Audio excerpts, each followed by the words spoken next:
ఆయన బిల్లులు పెండింగ్లో ఉండడం ఏంది, ఆయన ఏం బిల్లులు క్లియరెన్స్లో లాస్ట్లో ఉండటం ఏంటి? ఏటిడి క్లియరెన్స్ లేట్ అవుతాయి గవర్నమెంట్ దగ్గర డబ్బులు లేని అప్పుడు ఆయన ఎట్లా జవాబుదారీ అవుతాడు?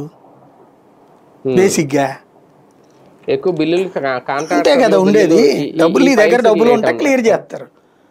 దానికి ఆయనకి ర్యాంకింగ్ ఏంది సిల్లీగా కాబట్టి అది లాస్ట్లో ఉండటం ఏంటి? ఆయన టాప్ 10 లో కూడా ఈయన పేరు ఎక్కడ పెట్టలేదు. అదే అనేది కావాలని చెప్పిన అక్కడ బేసిక్గా వాళ్ళకి ఇవ్వలేదు, ఈయన వీళ్ళకి ఇస్తున్నట్టు అనమాట. అసలు ఆ ర్యాంకులు అనేదే ఒక పెద్ద డ్రామా.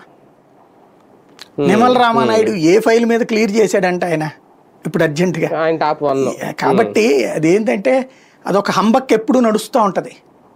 ఏదో ఒకటి కొత్తదనం కనిపిస్తూ ఉండాలి జనాలకంతే, అంత మించేం లేదు అది. అంటే జగన్మోహన్ రెడ్డి గారి కోసం ఇంకొక 15 ఏళ్ళు అయితే ఈ అడుగులు తప్పవని చెప్పారా ఫైనల్ గా? అంటే జగన్ కోసం అని కాదు, బేసిక్గా తను పుంజుకోవడానికి ఒక 15 ఏళ్ళు పడద్దు అంటున్నారు అనమాట. అది అంతేనా? రైట్.